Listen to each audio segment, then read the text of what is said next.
This year, mga akla, nag-decide akong mag-celebrate ng aking birthday celebration outside Kuala Lumpur. So this is not the typical birthday celebration na sineselebrate ko every year na maghahanda, na magpapagod, na may stress, at mag-aasikaso ng mga bisita. So this year din, mga akla, nagbalik tayo sa YouTube. So sabi ko naman is, why not na mag-celebrate tayo sa lugar kung saan malamig. Saan mag-e-enjoy ako, kung saan ako makakapag-unwind at makakapag-relax. At syempre mag-e-enjoy din at magpapakasaya sa araw ng birthday ko. At ito isa rin sa mga pagpapasalamat ko or saying thank you to all of you guys na walang sawang sumusuporta sa akin at walang sawang nanonood sa ating YouTube channel. Ito yung regalo ko sa inyo, simpleng regalo. Kaya mga akla, samahan niyo ako sa aking birthday celebration sa lugar na to. Kaya mga akla, arat na tayo. Mot, ready ka na? Ready. Di, ready ka na? Ready na! Akla, ready ka na? Game na! Cameron, here we go!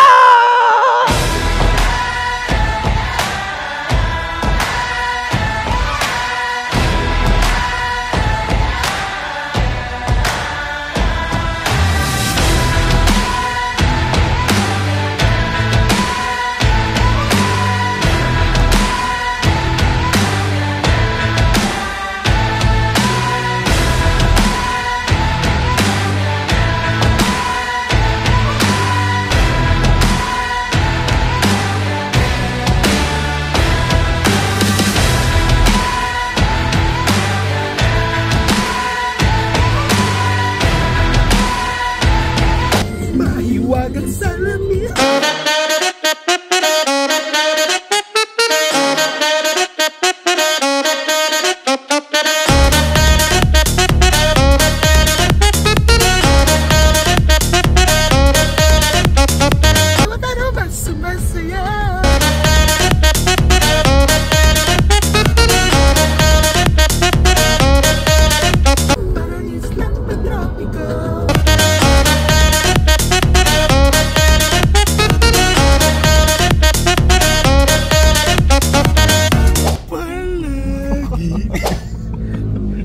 Iniisip-isip pa din ni akla si Iran.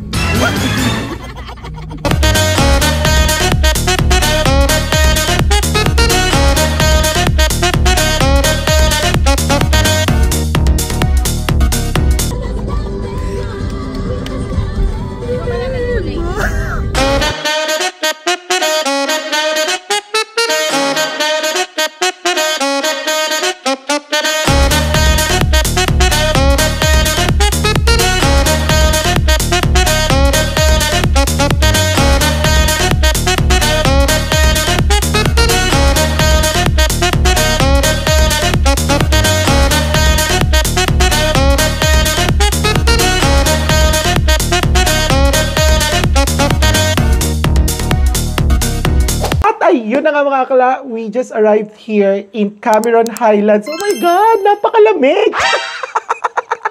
Hindi tayo mag-iinit for today's video. Charot! So ayun na nga mga akla, from Kuala Lumpur to Cameron Highlands. Pwede kayo sumakay ng bus from TBS or pwede nyo namang gamitin ang GrabCar pero medyo halmay.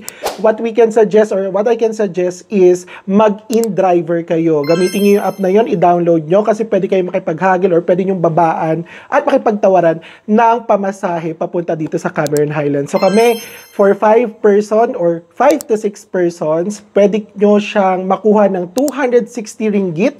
Kailangan nyo pang bayaran yung mga toll gate na dadaanan nyo papunta dito sa Cameron Highlands. At ayun na nga mga akla, nandito na nga rin kami sa condo unit na inupahan namin. So ilalagay ko yung description dyan para at least kung gusto nyo pumunta dito sa Cameron Highlands with budget-friendly na Airbnb or parang condo unit na hindi hotel, swak ito para sa mga barkada or family size na mga pupunta dito sa Cameron Highlands. So, yung presyo ng ng Airbnb or tong isang buong unit na to with 3 rooms, lahat ng rooms niya is naka-queen bed size is more than parang 600 ringgit lang. So, kung i-convert natin, parang lumalabas lang siya ng mga 6,500 pesos for 2 nights. So, ayun mga akla, kung gusto nyo makita yung itsura ng inupahan naming condo dito sa Cameron Highlands, bigyan natin yan ng pangmalakasang montage! Montage!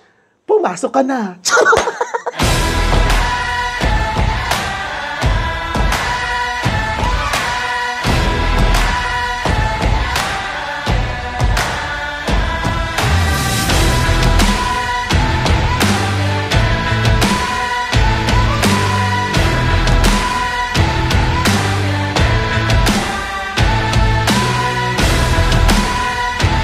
Welcome to Cameron Valley Tea Plantation!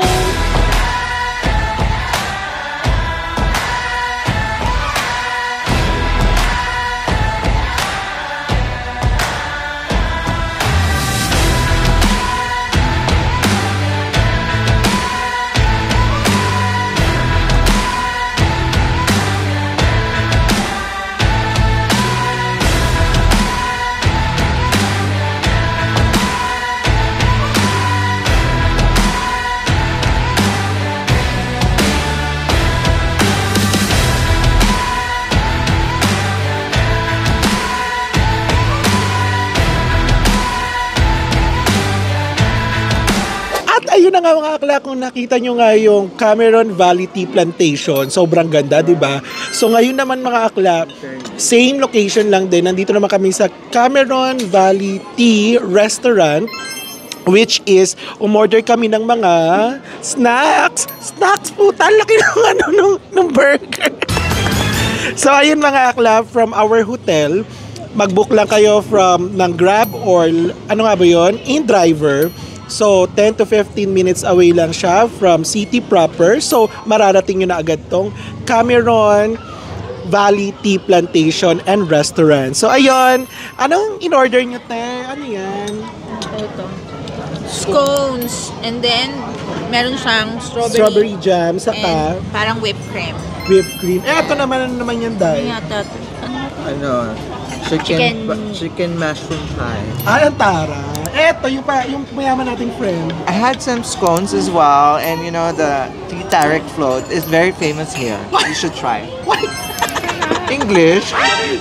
So, ayun na mga akla. So, kakainin na namin yung binili namin. Syempre, kakainin nga na Siyempre, pamimigay namin. Siyempre, kakainin na natin yung binili natin dahil jutumeli na sila akla.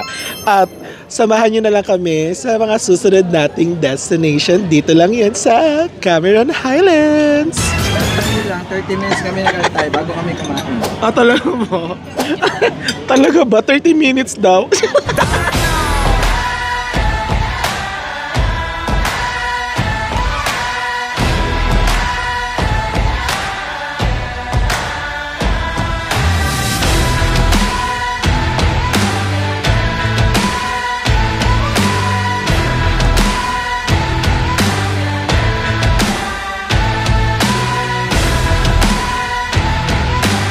There you have it ang mga akla. Tapos na nga tayo kumain dito sa Cameron Valley Restaurant. So sa mga pupunta dito mga akla, ang ating verdict dito sa restaurant na to is 6 lang, hindi recommended. So bakit hindi siya recommended? Mahal, hindi ganun kasarapan ng pagkain, puro hangin, hindi ka mabubusog. Pero mga akla, tip ko lang, kung pupunta kayo dito, libre naman siya pumasok kasi nga meron naman siyang spot doon na pwede nyong pagpicturean. Magpicture na lang kayo, wag na kayong kumain dahil hindi masarap.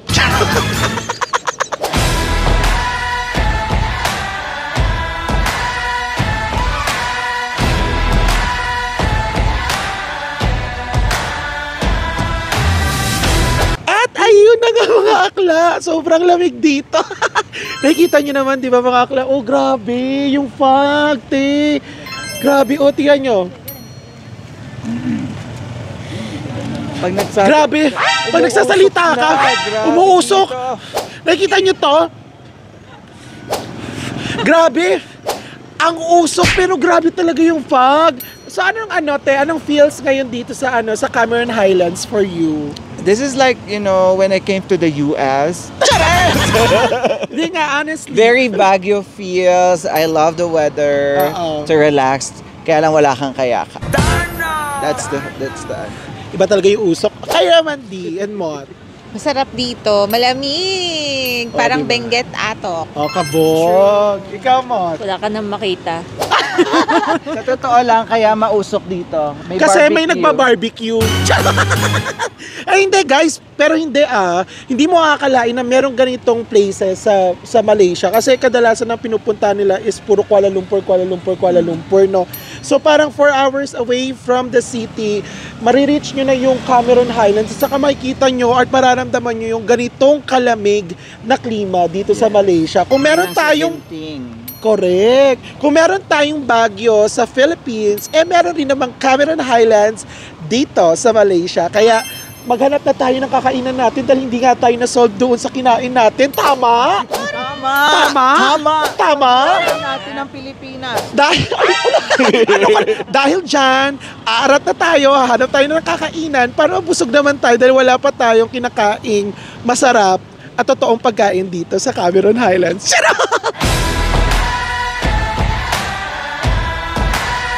So ayun na nga mga akla, nahanap na nga namin ang aming nahanap for tonight's video.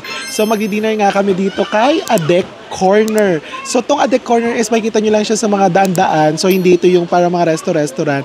So alam nyo naman mga akla, if you're going to travel to different countries or ibang lugar, ang mga masasarap na kainan is yung mga sa gilid-gilid. So meron tayo ditong soup ekor. Yung soup ekor is parang beef soup. Parang pares natin yan. Ayan nakikita nyo ba yan? Yan. Ayan. So may sabaw, tapos beef, tapos meron na rin siyang pangmalakasang kanin. O, di ba nakakaloka? So para siyang pares sa atin. So ito ay nagkakalaga ng 15 ringgit. So i-times nyo lang siya sa 12, parang lumalabas siya na more than 160 pesos. So yung mga akla, kakain na muna kami at tawagin natin si Diwat. Diwata, paani right? Uy! Asa na yung soft drink namin? Uy! May Seek and Joy ba dito? Ay! So yun mga akla, kain na muna tayo para magka-energy na si akla. Charot!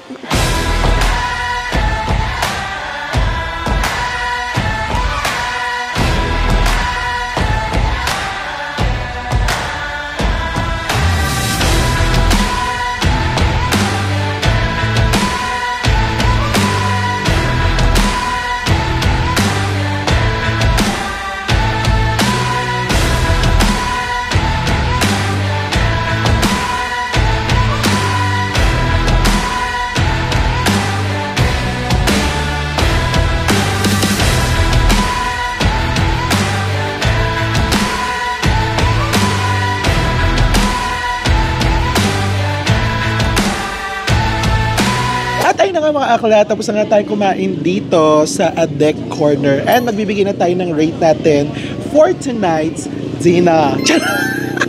So ayun, diba, taob na taob ang ating soup daging. Soup daging is beef soup. Grabe yung lasa nito, parang pares na parang beef bulalo sa atin. Grabe, tingnan nyo, may sibu-sibu na agad. Tapos alam nyo mga akla, ang rating natin dito is 10 out of 10. 10 stars. Nakakaloka. Ang sarap. Kasi para ka nang kumain kay Diwata. Uy! Ang sarap lang talaga. Yung kumbaga parang panglasang Pinoy is kuwang-kuha ng pagkain na to. Kaya mga akla, if you're going to visit Cameron Highlands, nandito lang siya sa city proper ng Cameron Highlands at hanapin nyo lang kung saan yung Adek Corner. Recommended! Welcome to Habitud!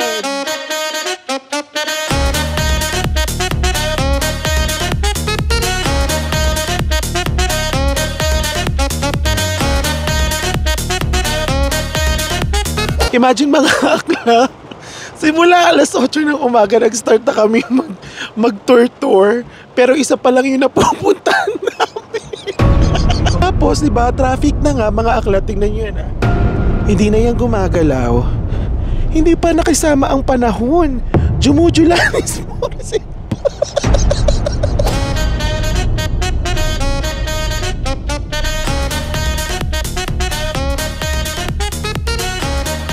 Ayun na! Oh my God, ito na mga akla. Nandito na yung mga tupa! Ay, ang laki! Wait lang! Ay, ang laki! Nasa ilong, ma'am. Ito, mapakain tayo ng... Wait lang, Mi.